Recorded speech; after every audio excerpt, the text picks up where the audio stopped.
It was so, technology is so crazy. I'm like constantly playing pickup and catch up and whatever, and I'm like, I can't deal with all this technology. Like, so we are live. Okay. So tell me a little bit about the game plan for success. We're here with Crystal Dunn from the U.S. Women's National Team, and she's in town for the She Believes Cup and is in our office today talking to us about education policy and the What's Your Game Plan for Success program. So if you could give us a few words about what that's like.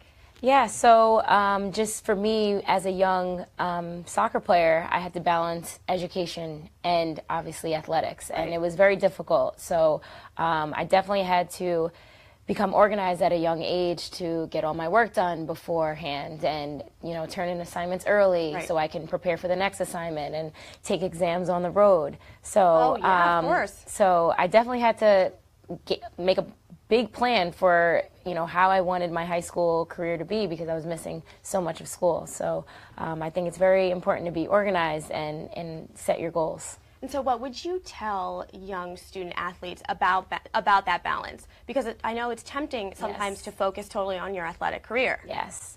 I think it's important to realize that you can be committed to both education and your sport. I think a lot of people think you have to choose one or the other, and I was very successful at doing both, and it wasn't easy. I was, you know, I had a lot of support behind me, so it made things a little bit easier on that end. But you have to work at it. It's not something that you wake up and you're like, oh, I'm going to be, you know, balanced in both of my professions.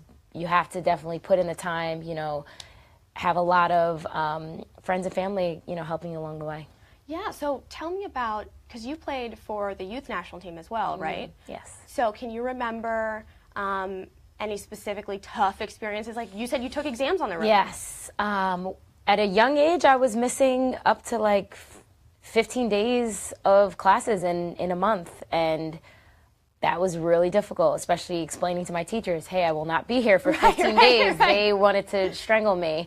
But no, they worked really well with me, and I had a great guidance counselor who was the mediator in all of it, and she would, you know, set up my exams and where I was going to take them and what date I was going to take them. So, like I said, doing it on my own was going to be pretty much impossible, but having, you know, great mentors and people who were going to help me along the way made all the difference. And so you said you have a great support system. How has that sort of translated now that you've begun your professional career and you're with the senior team? And do you feel like you still have a ton of people that are helping you succeed? Definitely. You know, my parents, I give them all the credit for who I am today. They were super supportive growing up. They actually told me, you know, I could walk away from soccer today and they'd love me the same, they'd support me the same. So for me that means a lot because they didn't force soccer on me. You know, it was a sport that I chose at a very young age on my own, and I just loved the way the game made me feel, and they were right by my side, you know, cheering me on to be the best student I could possibly be and also perform on the field. We have our first question from Sebastian Driver Salazar. Alrighty. Who wants to know, what is your favorite city to play in the U.S. Women's National Team, the U.S. and abroad? Favorite city? So what favorite city in the U.S. to play in? Favorite city abroad to play in? Favorite city? You know, before I was in the NWSL, I did not know much about Seattle. And I think when I went out there to play against Seattle my rookie season, I was like, wow, this is a city I never would have visited had I not been a soccer player. So I think, you know, certain cities on the West Coast, I'm kind of like, this is awesome. All you hear about is California, you know? Right, of course. And that's incredible. As an athlete, I get to travel and see so many cities that I would never have seen, you know, had I not been playing this sport. And what about, do you have like a favorite city in Europe, or maybe did you love Rio, or?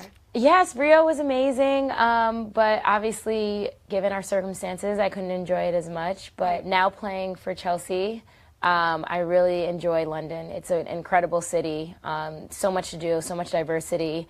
You definitely can't tackle it in one day, so I have to keep right. going back and forth, like, Okay. okay, maybe I'll do this today, maybe I'll do this another day. But yeah, London's been amazing. And what's your travel schedule like? Or do you spend a lot of time back and forth between London and the U.S. to train with the team? Or? Yeah, so I had to come back for the She Believes tournament, obviously, and I came in a couple days later, just given our FIFA window situation. But yeah, I have the luxury of still being able to be committed to the national team and also play in England. So it's been great so far. And I know I can tell from social media that you have some really close friends on the national team.